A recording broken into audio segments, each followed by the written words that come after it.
Kursi Menko Polkam dan Menpora kini sudah terisi, namun reshuffle juga ternyata dibarengi dengan pelantikan pejabat yang mengurusi komunikasi publik. Lalu benarkah perombakan kabinet kali ini minim kompromi politik? Kita membahasnya bersama dengan Wakil Ketua Umum Partai Golkar Ahmad Doli Kurnia, serta founder dan peneliti utama Indikator Politik Indonesia, Profesor Burhanuddin Muhtadi. Mas Burhan, Bang Doli, selamat malam. Selamat malam. Malam, Mas Kevin. Ya, terima kasih atas waktunya. Prof. Burhan, ternyata reshuffle hari ini bukan sekadar mengisi posisi yang sedang kosong ya, tapi kemudian ini merupakan kelanjutan pergeseran sejumlah posisi strategis. Nah, Mas Burhan sendiri melihatnya ini yang menonjol dalam reshuffle kali ini itu apa? Apakah ini memang mengakomodasi tuntutan publik pada saat Agustus kemarin? Apakah ini evaluasi jabatan saja atau ini bentuk penyegaran atau apa nih, Mas Burhan? Saya kira mix ya. Jadi pesan yang kita bisa tangkap dari hasil reshuffle reshuffle terakhir ini itu adalah campur aduk. Jadi ada sebagian dari tuntutan yang muncul dalam demonstrasi belakangan yang diakomodasi, misalnya munculnya penasihat khusus bidang Kamtibnas dan Reformasi Polri, Pak Doviri.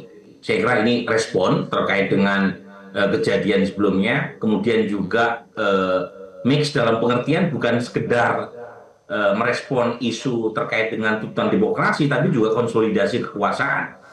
Nah, yang menarik buat saya adalah nama Pak Jokowi ya, itu masih cukup kuat. Buktinya nama-nama menteri yang selama ini cukup dekat dengan beliau itu masih dipertahankan, kecuali Budi Ari ya. Jadi tidak benar pihak-pihak yang mengatakan bahwa geng Solo itu habis. Buktinya Pak Kapolri masih bertahan, kemudian Pak Erik juga masih bertahan, Pak Ara, bahkan Pak Kodari naik kelas sebagai wamen, wakil KSP menjadi kepala KSP. Jadi ini menunjukkan sekali lagi relasi Pak Prabowo dengan Pak Jokowi masih baik.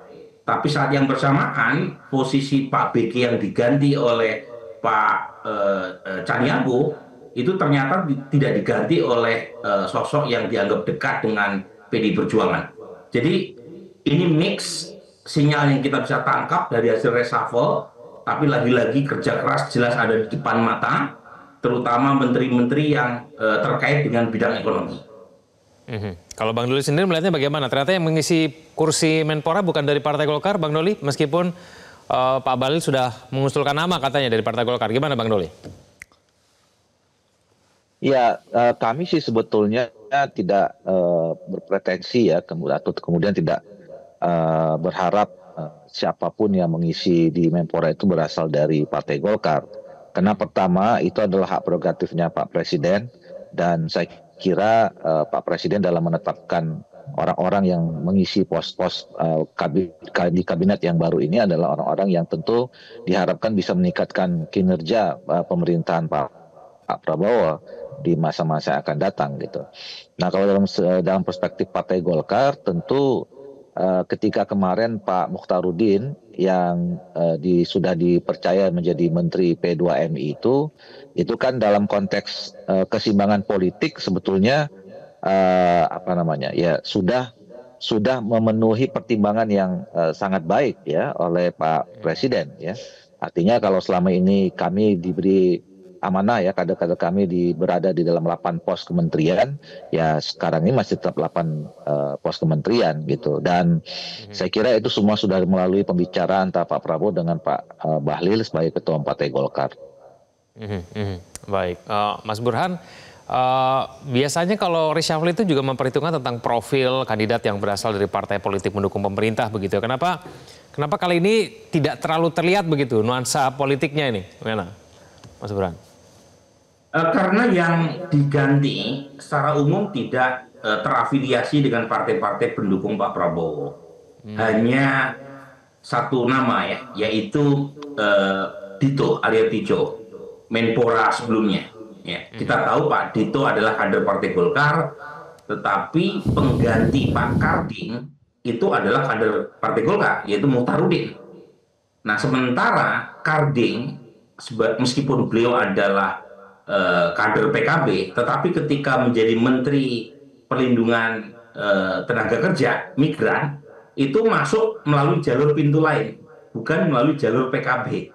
Jadi kalau kemudian pengganti Karding bukan dari kader PKB, itu Caimin tidak akan marah, nggak akan ngamuk-ngamuk, karena memang pintu masuknya bukan berasal dari PKB. Nah, di luar itu, secara umum kan bukan berasal dari partai pendukung Pak Prabowo. Jadi ada semacam fatsun politik, kalau misalnya pintu masuknya melalui jalur partai, maka penggantinya pun harus dari jalur partai. Kebetulan sebagian besar yang dibongkar pasang itu bukan melalui jalur partai.